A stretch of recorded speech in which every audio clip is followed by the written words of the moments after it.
What's up, guys? Welcome back to the shop. In today's video we're going to be trying out that copper scrubber experiment again. This time I have a different brand that says that they are 99.997% copper, basically pure copper, and so we're going to try these guys out. Like always, I got my canister with my white spray paint, and I'm gonna just stuff it with these guys. Immediately I noticed that they are a lot easier to manipulate and shove in there versus the ones I used before, and that is because the other ones had a bit of steel in there and they were just copper coated, so they didn't conform or move around as easily as the copper ones do. Unfortunately, when I bought them, I did not check the boxes. They come in pairs of 2, and I ended up with 4 boxes, so I should have gotten 8, but instead I ended up with 7. One of the boxes had 1 taken out of it, and I was just the unlucky customer that grabbed that box. So I ended up making it with 7 instead of 8. Alright guys, so while the billet is heating up in the oven, I want to go over the last video. In the last video where I tried this, it didn't quite go as planned, and that was because these pieces were copper coated and not actually 100% copper. So this would be the one I used, and as you can see, the magnet picks it up right away, and that's more than likely what happened, even though on the box it said that it was copper, not copper coated. Everything else said it was copper coated, so I didn't even cross my mind to check it with a magnet, but here we are. And these are the new ones I'm using that are supposed to be 99.997% copper, and as you can see, magnet does not touch it. Magnet picks this guy up, but doesn't touch this guy. So this guy is actually pretty much pure copper. So theoretically, this should work out better, and we should have, hopefully, a product that comes out the way we had anticipated.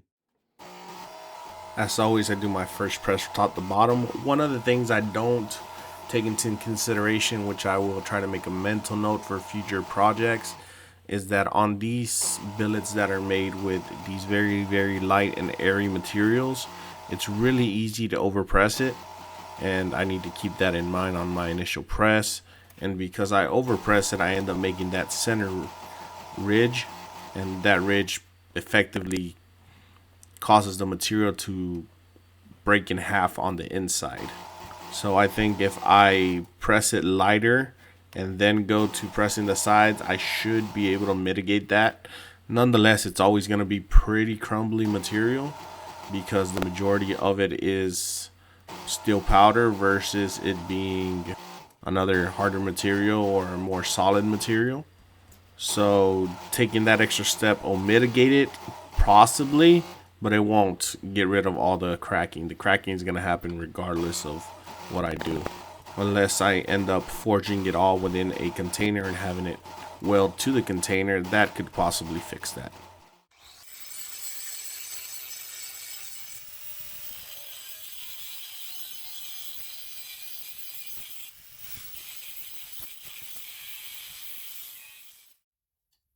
Because I had such little material after I prepped it, I decided to make the core steel also part of the tang.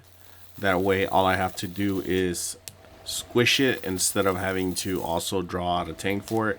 When I draw out a tang, I run the risk of it delaminating, so this way it's a lot safer and I have extra material for my tang. For the heating process, I'm using my oven instead of my forge because it lets me control the temperature, so I can keep it precisely at 1970 to 1975, where I feel is the sweet spot for doing these copper layered knives.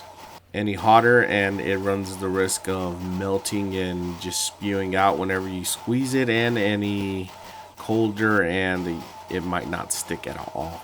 So I like to be able to keep it at that temperature. Here I'm drawing out that tang portion. As you can see, after I squeezed everything, it doesn't end up being a very big tang, even though it looked big to begin with. And that is because this was just made of that 3/8 material versus the rest of it, which was almost an inch thick when I started forging. For this particular knife shape, I'm just gonna go with whatever lets me keep the majority of my material, and that's just gonna be a K-tip. What I'm looking for with this knife isn't necessarily to make the biggest or the best knife I can, but to show off the material and to make sure it looks great. Since I'm using the bulk of the material, it's very little material I have to take out. One thing I do want to keep in mind for future projects is that I need to start with a much bigger billet, especially on these kinds of knives. Those edges tend to be where I have problems.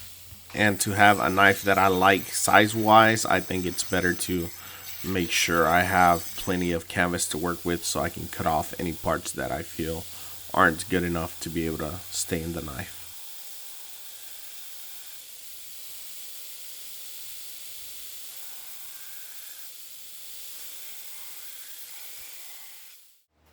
So we move on to our heat treat. It goes off without a hitch. And one of the really cool things about heat treating copper is that it really pops out in the heat treat. So you can see here, right, this is right after I heat treat it.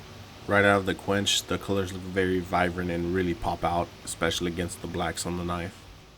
Alright guys, so we are out of the tempering process, and I've tempered out nicely. You can see the copper in there, but it also has some cracks along the top and on the bottom. You can see those cracks, so I'm not sure what I'm going to do about that, or if I just don't really, it's not going to be an issue. It's only on the outer layer, not on the core steel, so we're going to go on ahead and clean it up and see what we got. At worst, we're going to have a cool looking dud. At best, we'll have a fully functional knife. There's only one way to find out.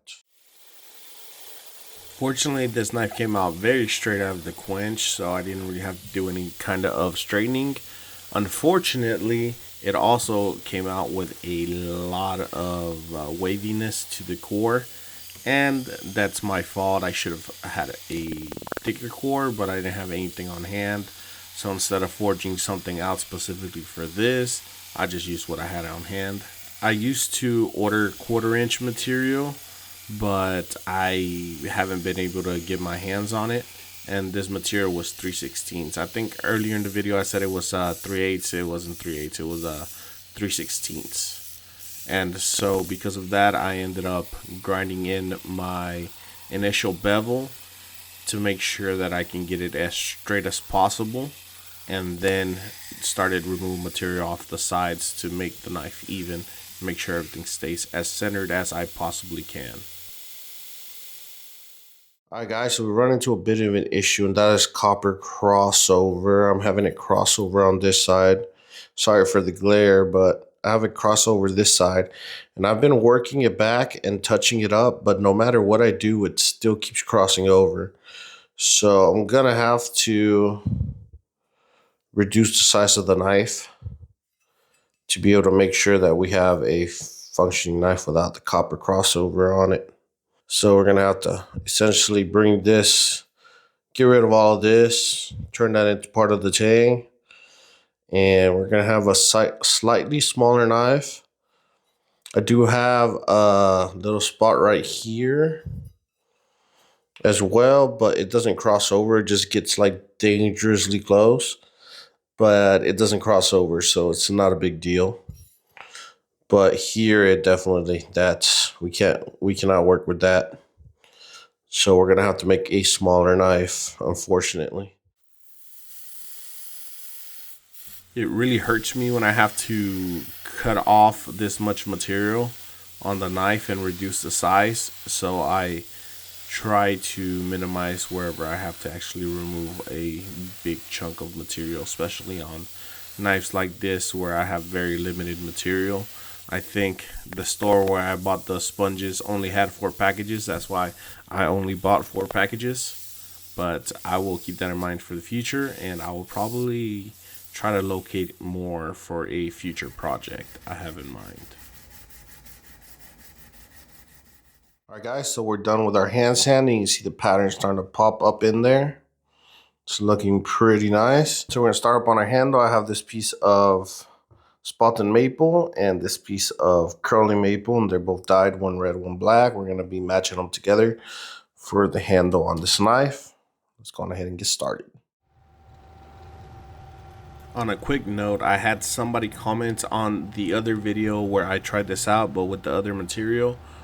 that it was false advertisement, because I guess since the project didn't work out and it wasn't really full copper, I was falsely advertising what I was doing. And that got a little chuckle out of me, because honestly, who cares? It's just a video for entertainment purposes. I like to record the process and share the process that I'm doing in case anybody else wants to give it a try. And also because it's great advertisement for my knives in case anybody wants to buy one. Because honestly, this hobby of mine, which is really more like a business nowadays, it's a very expensive, and unless you're selling your projects and making a little bit of money off of them, you can't really reinvest it and keep buying more tools and more materials to keep expanding and growing your skill set. And I myself, as somebody who doesn't really make a lot of knives, and I don't really sell in bulk, or maybe I should say in batches, because I don't have enough time to make multiple knives and also do the videos and the editing and everything else that's involved with making large batches of knives. I really gotta be able to make money wherever I can. Especially when I started, I didn't see a dime out of this for probably like 3 years, while I was spending a lot of money. I was thousands and thousands of dollars in. Honestly, if you get into this hobby, which I definitely recommend anybody get into, it's definitely a lot of fun, but it's also very expensive. I was multiple thousands of dollars in, maybe even tens of thousands of dollars before I started making even a couple $100s a month, let alone enough to be able to maintain this hobby of mine. Which reminds me of a video I saw today in a quote about farmers, which said something around if you want to be able to make a small fortune being a farmer, you have to start with a large fortune. Which, funny enough, is how most knife makers feel until they start growing a list of clientele and start making some money. But by that point, on average, you're multiple thousands of dollars in. But enough about that. This is the part of the video where I like to ask you guys, if you like the video, to make sure you like the video and to comment down below what you think about the knife and the process, as well as making sure that you are subscribed. A lot of you guys aren't subscribed, and I know you liked the video because you've got this far in my rant. So be sure to do me that favor and subscribe. Also, this knife is for sale, along with a whole bunch of other cool knives I have on my website in the description down below, if you want to be the lucky owner of this one-of-a-kind knife that I think is the only one that's made with this kind of copper mesh in this format. As well as let me know in the comments down below what I should be using next. It's kind of getting a little difficult to come up with ideas of weird things I can throw into a canister and make a knife with. So any help with that is much appreciated. And here is a final look at the knife. I think it came out great. I do have some very questionable spots towards the tip, but there was no copper crossover, so I decided not to make it any smaller than it needed to be. Overall, I love the way that pattern looks and the different, almost like fingerprints that the knife has, and with that mesh and everything else. But as always, I really appreciate your supporting, you guys watching, and as always, I will catch you on the next one. Peace.